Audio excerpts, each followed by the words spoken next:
Hi friends, આપણે ગયા વિડીયોની અંદર એક્ટિવિટી 10માં યસ્ટરડે અને ટુમોરો વચ્ચેનો ડિફરન્સ આપણને ખબર પડી, બરાબર ને?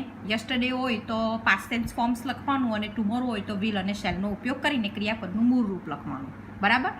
હવે આપણે એક્ટિવિટી 11 જોઈએ. Read the following text. આપણે નીચેનું વાંચવાનું છે, બરાબર? Asma lives in Gandhinagar. આસમા ક્યાં રહે છે? તો કે ગાંધીનગરમાં. વન ડે હર કઝિન રિઝવાન. કઝિન એટલે તમને ખબર જ છે, બરાબર ને? તો એનો કઝિન આવે છે Rizwan came there. She went to the bus station to receive him. હવે બસ સ્ટેશન પર જાય છે કોણ? આસમા. એને લેવા માટે. કોને? રિઝવાનને લેવા માટે. દે રિટર્ન હોમ. તેઓ પાછા ઘરે ફરે છે. Asma open the door and. અને આસમા શું કરે છે? તો કે દરવાજો ખોલે છે. Asma says Rizwan, oh welcome. Oh what do I see? Rizwan says what is this? Rizwan એમ કહે છે કે આ શું છે? Is this your house Asma? આ શું તારું ઘર છે? Asma say yes, unfortunately it is my house. ખરેખર દુઃખ જેવી વાત છે, પણ આ મારું ઘર છે એમ કે. Rizwan says but you can't arrange things like this. બરાબર, તું આવી રીતે વસ્તુઓને આવી રીતે ગોઠવી નહીં શકે. Only a monkey can do. એટલે કે આવું તો કે મંકી જ કરી શકે, વાંદરો જ કરી શકે એમ કહે છે. રિઝવાન શું કહે છે? જ્યારે રિઝવાન એના ઘરને જોઈએ છે ને, ઉથલ પાથલ થઈ ગયેલું એ તું એ ઘર, એટલે રિઝવાન એમ કહે છે કે આસમા તું આવું નહીં કરી શકે, એટલું તો મને ખબર છે. આવું તો એમ કે મંકી જ કરી શકે એમ કે.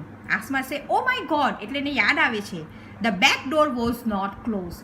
એમ કે પાછળનો દરવાજો એમ કે બંધ હતો નહીં. I forget to close it. મેં ભૂલી ગઈ હતી એને બંધ કરવાનું. Rizwan say oh dear, look there on the tree. જો તા ઝાડ ઉપર જો, the lucky monkey is eating your potato chips. Lucky monkey એમ કે શું ખાય છે? તો કે તારી પોટેટો ચિપ્સ ખાય છે. Asma says those chips were for you. Oh my God, શું કહે છે? આસમા એવું કહે છે કે આ ચિપ્સ એના માટે ન હતી, પણ તારા માટે હતી. So the monkey is luckier than you. તો મંકી ખરેખર તારા કરતાં તો વધારે જ નસીબવાળો છે. Rizwan say okay, let's arrange the room in a civilised way. બરાબર, ચાલો હવે આપણે પદ્ધતિસર રૂમને ગોઠવીએ, રીઅરેન્જ કરીએ. Asma says let's do it. ખૂબ ચાલો ફટાફટ આપણે એ રૂમને ગોઠવીએ. What did the monkey do? What did the monkey do? આપણે આસમા અને રિઝવાનનો ડાયલોગ આપણે સાંભળ્યો, પણ મંકીએ શું કર્યું છે તે તો આપણને ખબર જ નથી. તો અહીંયા એવું આપેલું છે કે મંકીએ શું કર્યું હતું. પહેલાં તો એમ કે the monkey enter the room. કદાચ રૂમની અંદર આવ્યો હતો. It scatter all this scattered એટલે કે વેર વિખર કરવું. આખા બધી વસ્તુઓને એને ખોરી કાઢ્યું હશે, બરાબર. The table fan is not on the coat.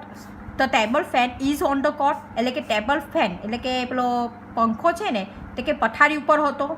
It was on the table near the cot. અને એ પહેલાં કાં હતો? તેમ કે પેલો કોટ એટલે શું કે આપણે નીચે પાથરનું પાથરીએ ને તેને કોટ કહેવામાં આવે. તો એમ કે પહેલાં એ એમ કે કોટની નજીક ટેબલ ઉપર પંખો હતો ને અત્યારે એ કાં છે? તો કે અત્યારે એ કોટ પર છે એટલે કે પથારી ઉપર છે. The monkey broke the study lamp. મંકીએ એમ કે સ્ટડી લેમ્પ તોડી નાખ્યો છે. બ્રોક એટલે બ્રેકનું ભૂતકાળનું રૂપ. બ્રેકનું ભૂતકાળનું રૂપ શું થાય? બ્રોક. તે તોડી નાખ્યો છે. And ટોર the book. બરાબર, ટેરનું ભૂતકાળનું રૂપ ટોર. ટોર એટલે ફાડી નાખવું, બુકને ફાડી નાખી છે. The monkey took out shoes from the shoe stand.